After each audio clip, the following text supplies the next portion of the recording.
What is up, everyone, and good morning. Happy Thursday. Thanks so much for joining me here. My name is JDM, and this is my office hours where I invite you into my office, my home office, here to talk about anything you want that has to do with startups, anything from idea to product market fit. Today, we're talking about monetization strategy and how you approach that. We're talking about the stories you tell to investors. We're talking about the importance of understanding what you know and what you don't, and more. Plus, whatever questions you guys have. If you have questions, go ahead and throw them down into the chat so that we can get those queued up.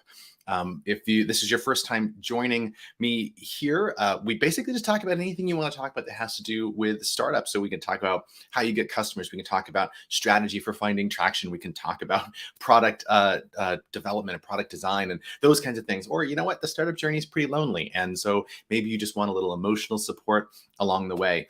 So whatever the case is, I'm here. I'm here to help. But let's dive right on in. So our first question today is from me to you, and I'll ask this again later, but throw into the comments, what's the one thing about entrepreneurship that you wish you knew sooner? If you were to rewind to the beginning of your journey, regardless of whether that's recent or goes back a decade or 2 decades or whatever, what's one thing that you wish you knew then that you know now?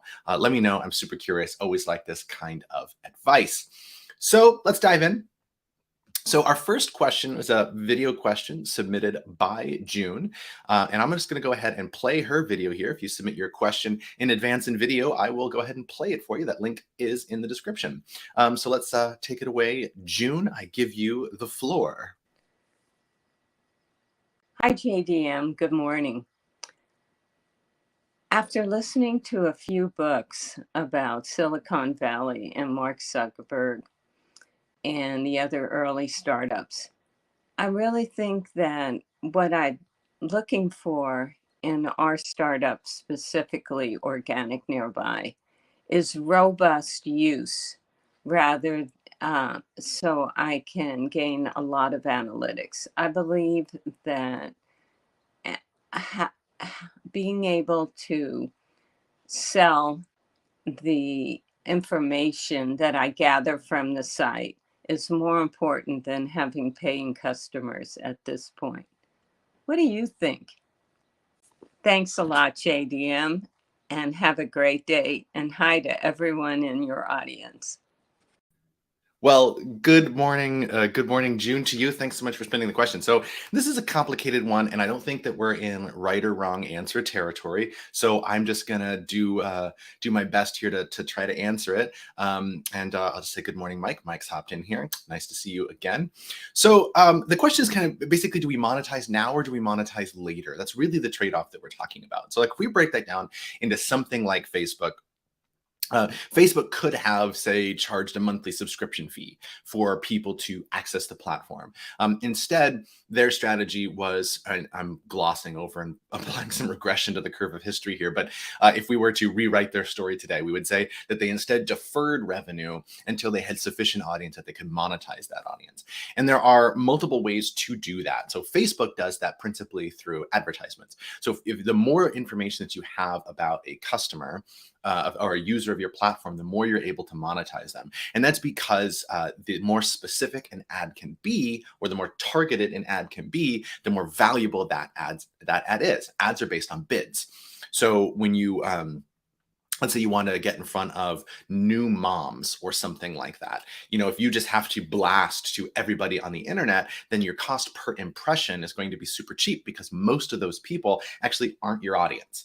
And so you're throwing an ad in front of people who aren't very interested in that. But if the platform that you're advertising on has tons of customer data and is therefore able to allow you to target more specifically, so instead of just targeting everybody, maybe it can target women. And you know, most women who are new moms are between these ages and this age, so I can eliminate those as well. And you know what? They're probably also following maybe some of these groups on Facebook or whatever, so that I can get down to more specific. The more specific you get, the more valuable each of those impressions is, because you know the 73-year-old man that I'm showing a new mom ad to, right, is no longer in the picture. I'm showing it to people who are pretty likely to be new moms. So that leads to a much more valuable audience. Well, the there's a flip side to that, which is that means that you have to have two things. One, you have to have tons and tons of actionable, valuable data about your customers. And then the second thing is that you have to probably have a lot of them to be of interest. If you have a really niche audience, then you can do really niche ads, which is fine. That's how you do ads in, say, an email list. So I don't know if any of you are on email lists that throw ads in there. So if it's an email list, it has to do with, cool design tools. There's one I follow that's called tools.design. And so it's like a weekly email with like, here's 5 new design tools, right? And they're just random design tools. So some of them are shit, but some of them are pretty cool. So it's always good to check out. But anyway, so they can put ads in there because everybody who is looking at this is pretty interested in design tools. And so they can put an ad for a design tool, and that's kind of valuable to put in front of this audience. But they're not going to be putting those new mom ads right into this newsletter because they have a niche audience. It's harder to make money strictly on ads in a niche audience because you have to build up a strong following in that one niche first. But you can do it. So those are kind of those strategies. The flip side, if we rewind back to Facebook, I said they could have charged a subscription fee at the start, but the value of Facebook increases the more users are on it, right? And I don't mean for Facebook, although that's certainly true. We just talked about why, but the value for the user itself is more valuable. The more of my friends are on Facebook, the better Facebook is for me. The more creators that are on TikTok, the more interesting TikTok is for me. The more I'm going to keep scrolling through those videos. I don't know if you're spending time on TikTok, but it gets pretty addicting pretty fast because they have all these interesting creators on there creating content. So the more people who are on there, the higher the value. And so when you create a barrier to entry, like charging a subscription fee to get into the platform, you inherently reduce the number of people on the platform and therefore reduce the value. So there's a complicated piece of math there that goes into that, right? So those are some of the really broad strokes for how to think about that in terms of organic nearby. But here's a couple of opinions of mine that I'll layer in here. So one, I'm inherently skeptical of ad-based platforms as a strategy. And that's because they're really hard to do. Most of them don't work. The social media landscape is pretty saturated. Most of the ones that try don't break through. And so if your only means of making money in a business is by trying to get to a massive audience, it's just kind of a risky bet. And that's not to say you can't do it. It does work, but it's a pretty risky bet. And so it's not where I would choose to place either my time or my investment. I just wouldn't do that. So that's kind of how I think about that. So if there's a way to monetize now to fund the platform with early revenue, and then later on, right, then you can, once you have like a niche audience of people who are interested in organic produce, for example, then you can find additional ways to monetize that, either because you have a lot of data about, oh, well, this is the kind of person who buys an organic tomato versus the kind of person that buys an organic zucchini or whatever. Then you can use that to make more money. So that's loosely how I think about that. So that's just me nibbling around the edges of that. It's a really complicated question that gets into more specifics. So that the base answer is it's doable, but it's risky, and it's going to cause you to bleed into the red for years on end before making a dime. And I'm inherently skeptical of that kind of big bet. So 30,000 foot view for me.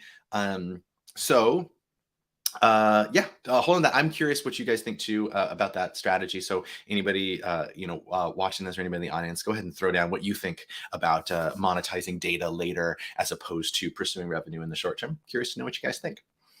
Okay, let's move on to our next question. So this one here, this one is an anonymous question, but the idea is basically, how do you tell a good progress story to your investors? So let's say you have angel investors talking about like pre-seed or seed round.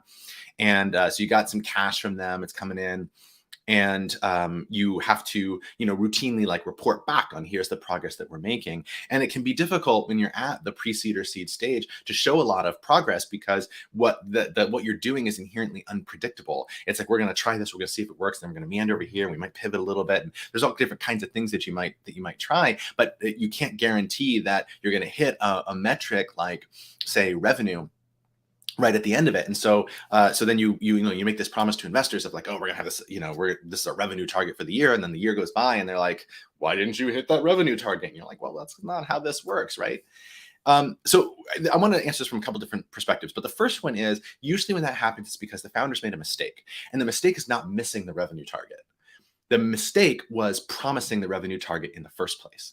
So there's two things I want to say about that. The one is that we as entrepreneurs, as founders, we craft that BHAG that we're saying, okay, our pursuit is going after this revenue, and we think based on our current path that this is the target we're trying to hit, right? It's over there. We're going to go for that target, and so then we kind of map out steps beforehand. And the closer we get to today, the more clear our steps are, but the less clear it is that we can hit that goal, right? Whatever we do today doesn't guarantee a revenue target a year from now.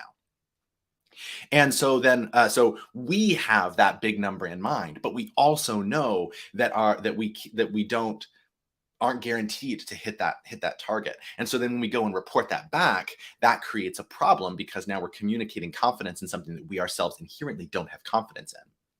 But that big picture vision is really important for us because we have to keep that intention, because that tells us what to do today, tomorrow, and the next day. And it tells us whether we're on the right track because we're going to be moving toward that thing. So what you want to do is you do need to communicate like where you're going with this kind of thing, because we are talking about a financial arrangement with your investors. But what you want to do is what we call innovation accounting. And of course, the old joke is that it's not innovative accounting. That's what lands you in jail, but innovation accounting, which is the idea that you can't know that big future thing, but you can know what signals mean that you're on the right track.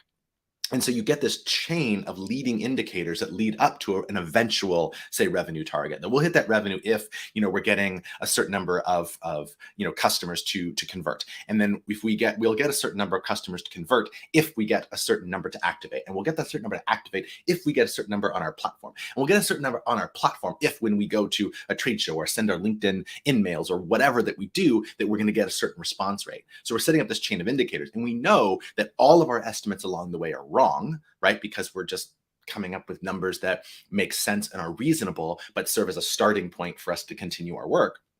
But then we actually have to go out and do the work.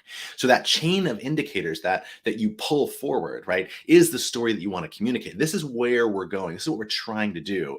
But the thing that you want to report progress on is the thing that is happening right now, is the thing that's happening today.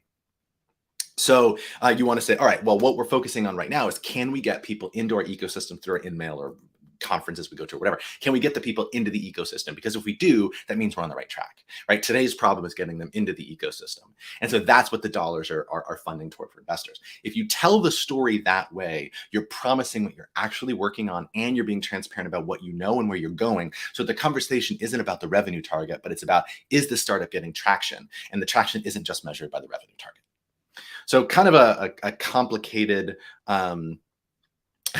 set of factors that go into that, but that's how to think about it. Happy to talk more about that, but we'd have to get into some specifics on what that could look like. So hit me up if you have something specific that you want to talk about. Next week we can do that. So we have let's see here. So June, the one thing I wish I had known starting out as a founder is the startup tools that are offered through Startup Sack, Knowledge is Power.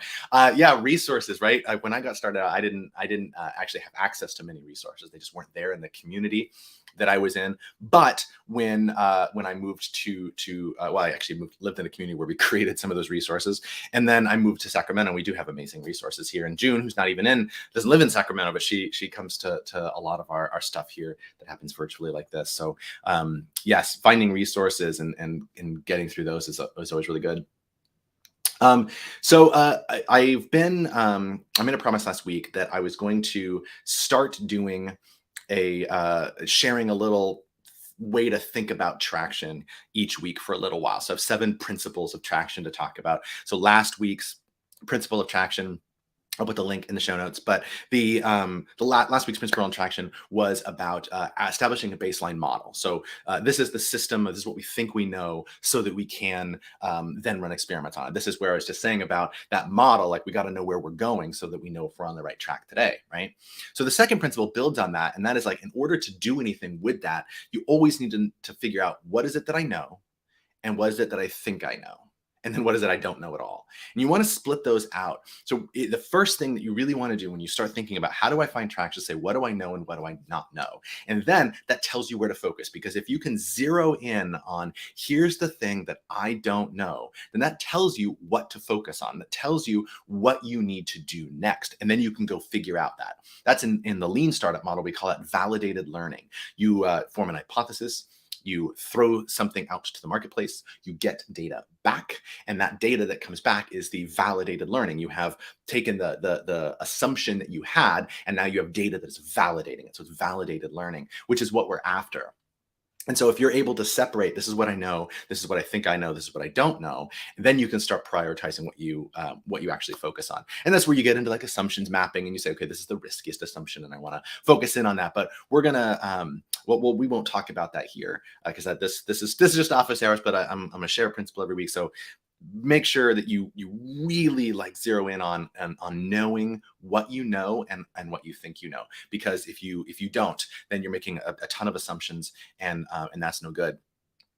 In fact, one thing that I will say on that is I have is kind of a favorite quote of mine, or one of my favorite quotes. It's from the physicist Richard Feynman, and he said he was talking about physics, but I think he's talking about life, and so I'm going to say he's talking about startups. And he said, "Rule one is to never fool yourself, and you are the easiest person to fool." And so, how do you do that? By knowing what you know and what you don't know. So there's a skill for you to master. Okay, moving on. Next thing. So actually got a second question from June. And so I'm going to pick on June a little bit because I actually like this question a little bit. So my apologies, June. But this is how I phrased it, is how much do LinkedIn people suck? So that may have been an uncharitable way of phrasing it. So let's hear from June. June, once again, I give you the floor. Hey, JDM, here's another question.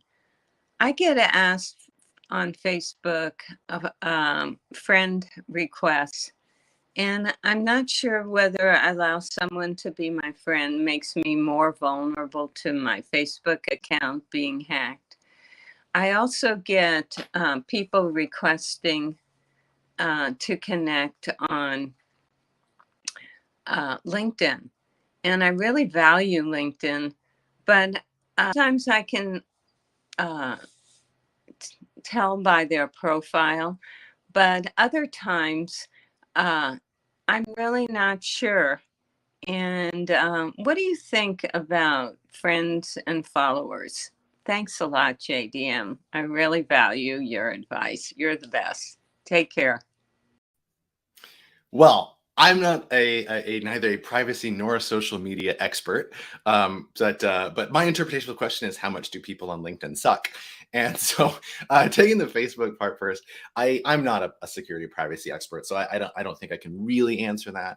I think the broad strokes answer to that is that technically, no, you're not more likely to get hacked if you have, just by making people friends on Facebook. But the more people you let in, the more people who know something about you, so they could socially engineer or whatever, get access to things. I think the bigger thing is not about getting hacked. It's probably about how many people do you want to have access to what you're choosing to share, because there's a lot of data with regard to that. So probably best advice there is to read up on Facebook privacy controls that you have, and then just make sure that the privacy is dialed in the way that you want it to be, and kind of go from there. The other thing you could do is if you can use a Facebook page instead of your Facebook personal account. So you can create up a Facebook page for Organic Nearby, and then it's not about friend requests, it's about people following your page. And so that kind of takes you out of the picture. So another thing there, I don't really use Facebook, so that's probably as much as I can get into there without just pulling shit out of my ass, which I'm not going to do, frankly. So so that okay. But LinkedIn, I am on LinkedIn. I'm on LinkedIn every day, and I'm a fan of LinkedIn too. It's a great way to connect with people. There's a lot of garbage on LinkedIn as well, and I think the way to avoid that is just by not not engaging with the garbage. So there's a few different ways that you can do that. And this is just me speaking from my personal experience. So one of them is rules that you can set up for yourself to follow. And then the second one is just some ways that you can try to use the system. So I have a personal rule. So I don't like to to connect with people on LinkedIn that I don't have some kind of relationship with. And that doesn't mean that we had to have met or be friends, but like if we comment, for example, together on some posts or something like that, that's enough for me. Like they're real. This person's like they're interesting. They're there, and it's fine. We can connect together on LinkedIn. But these random requests, like of just some person who just says, "I want to connect with you. We've never met before. I don't know who this name is," and they don't even include a message like in their connection request. I'm highly likely to just ignore those. I get a lot of them, and I don't know who you are. And there's value in the connections. I just value connections, frankly. So that's kind of a personal rule that I set up for myself. That having been said, there are plenty of people on LinkedIn who I don't know who send me a connection request and they include a message, and inside their message, it's clear that they're a person who is the who is has something to offer. And I don't mean that in a way that it's transactional. I mean that they're looking to contribute, they're looking to form relationships, and they've clearly like consumed something of my content, and they've can engage with it at that point. And so they're just making kind of this bold but laudable step of like reaching out to me and saying, "Hey, can we connect?" And so that's totally cool too. I'm fine with that most of the time. But so that's just about the rules you can set up yourself. The other thing on LinkedIn that you can do is you can activate creator mode.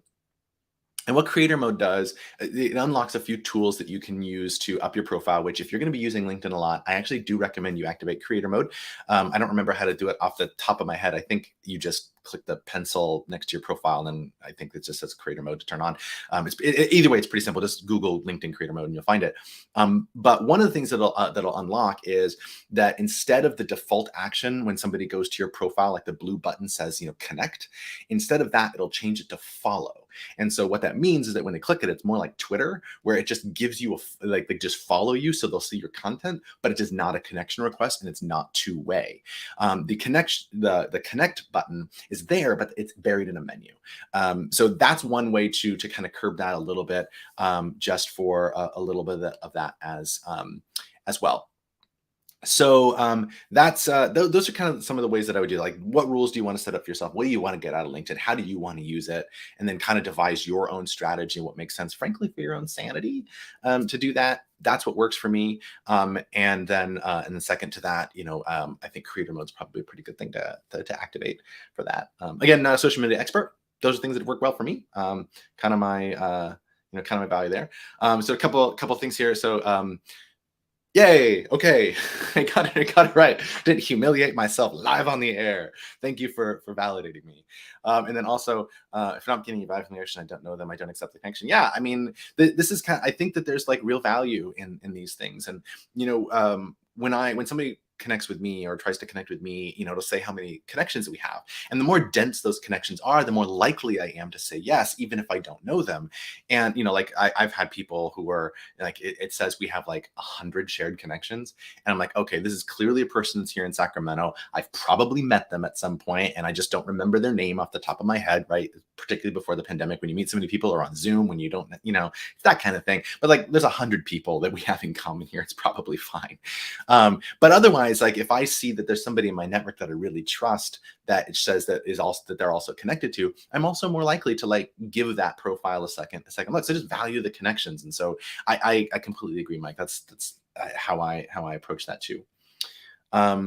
So yeah, so that's cool. I think that's all of the questions that we have for today. One last little thing is I'm just going to keep plugging this for the next few weeks. We have an event called the Startup Challenge that's here in Sacramento on September 23rd through 25th. It's a weekend-long event where you can learn how to either launch a startup or find traction in your existing one by doing it. And you spend one weekend just doing that. And so there's 2 cohorts. There's the traction cohort, where you bring your existing startup and you have one weekend to make a big, massive click forward in finding traction. And you pitch that to a panel of judges on Sunday night for amazing prizes, including cash. And then we have the catalyst cohort, where anybody who wants to kind of just shows up. If you want to pitch an idea, you pitch an idea, but 60 seconds to pitch brand new ideas. You vote on the ideas, you form teams around those ideas. And then those teams have from Friday until Sunday night to turn that idea into a real startup, using coming, with nothing other than the idea and their wits. So it's a pretty amazing thing. And then again, pitch Sunday night to a panel of judges for prizes, including cash. So pretty cool. It's an awesome event. Details in the description. Hit me up if you're interested in that. We are going to sell out, so I definitely recommend getting your ticket at some point soon. But that is kind of all I'm going to say about that. I will see you guys next Thursday. That's September 1st at 10 a.m.